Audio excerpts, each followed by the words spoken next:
हम छोटा सा इस प्रज्ञा युवा प्रकोष्ठ का परिचय दें। आखिर ये युवा प्रकोष्ठ है क्या? मैं बताऊं, ये अखिल विश्व गायत्री परिवार की एक युवा इकाई है जो युवाओं के लिए काम करता है।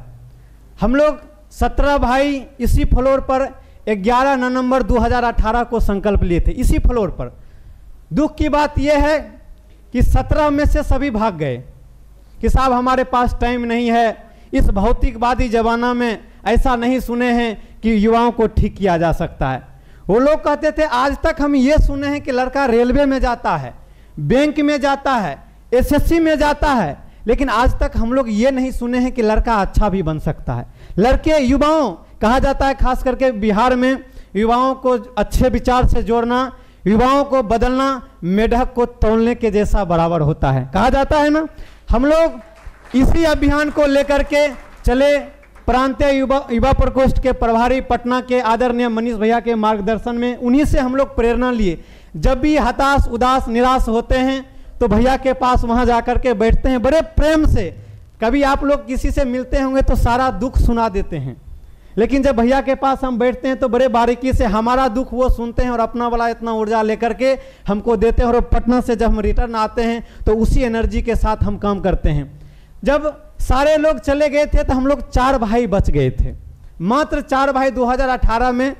और हम लोग को इस बेगूसराय में कोई नहीं पहचानते थे। एक दुबला पतला लड़का और 3 भाई, हम प्रशांत जी बैठे हुए हैं, भाई अमर जी जो साउंड चला रहे हैं और भाई मंजेश जी उधर पीछे, 4 भाई। और हमारे पास ना पैसा था, ना कोई पहचान था, कुछ अस्तित्व नहीं था, सिर्फ इतना था कि ये शक्तिपीठ पर हम लोग को जगह मिल गया था।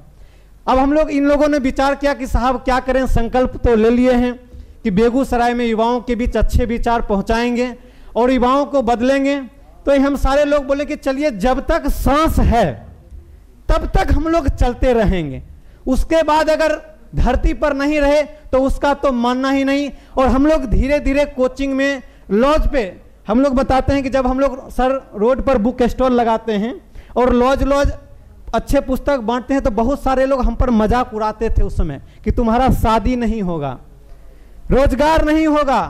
आज भगवान ने वो संगठन चला और संगठन चला तो ऐसा चला, आज युवा प्रकोष्ठ काम नहीं कर रहा है, ये क्रांति का शुरुआत कर दिया है। जिसको लोग काम 8 घंटा करते हैं और यहाँ अभी 20-25 भाई हम लोग का टीम है, ये 24 घंटा लग करके। और जब यहाँ युवा जुड़ते हैं तो क्या करते हैं, पहले दिन जब वो आते हैं नीचे मंदिर में तो उनका स्टाइल देखिएगा तो आपको आश्चर्य लगेगा। वो मंदिर में ऐसे प्रणाम नहीं करते हैं, ऐसे करते हैं। जब हमारे कार्यक्रम में वो आते हैं, 2 घंटा का हम लोग का प्रोग्राम चलता है, सुबह 8 से 10 और शाम में 5 से 7 दोनों टाइम चलता है।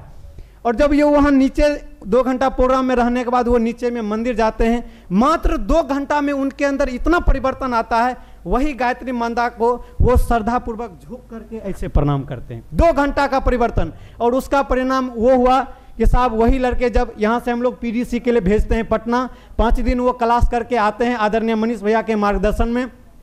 वही लड़के जो कभी नशा करते थे, पढ़ाई में मन नहीं लगता था, वही लड़के संकल्प लिए कि हम गरीब बच्चे को फ्री में पढ़ाने का काम करेंगे। आज 3 जगह लगभग 200 बच्चे को यही लड़के फ्री में पढ़ाने का काम करते हैं।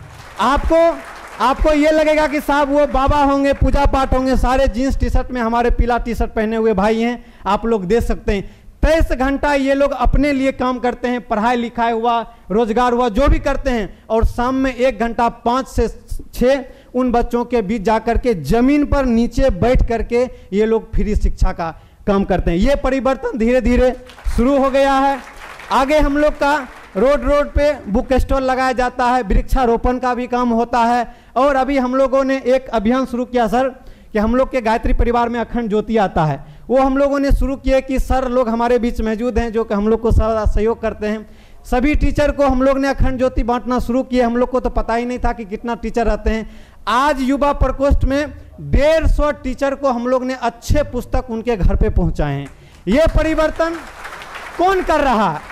ये परिवर्तन युवा प्रकोष्ठ कर रहा है। ये परिवर्तन शुरू हुआ। कोई कहते हैं कि युवा नहीं बदलता, हम तो नहीं मानते हैं। अभी इस समय में इतना गर्मी में जाकर के देख लीजिए, कहीं भी लड़का जींस पहन करके 2 घंटा इस तरह नहीं बैठ सकता है। और ये बेगूसराय की धरती क्रांतिकारियों की धरती रही है और ये क्रांति शुरू हो गया है। और सर भी इसी धरती से हैं। जब भी सर का हम वीडियो देखते हैं तो बहुत सुकून मिलता है, बहुत आनंद मिलता है कि सर के ही प्रेरणा के लेकर के हम लोग आगे बढ़ रहे हैं। गायत्री परिवार के संस्थापक वेद मूर्ति तपोनिष्ठ पंडित श्री राम शर्मा आचार्य जी ने इसी बेगूसराय में 1980 में बीपी हाई स्कूल में लेक्चर दिए थे और भविष्यवाणी किए थे इसी बेगूसराय के बारे में कि बेगूसराय कोई साधारण जगह नहीं है। इस जगह में अगर जग गया, अच्छे विचार पर अगर चल गया तो बिहार ही नहीं पूरा देश जानेगा कि यह बेगूसराय जग चुका है।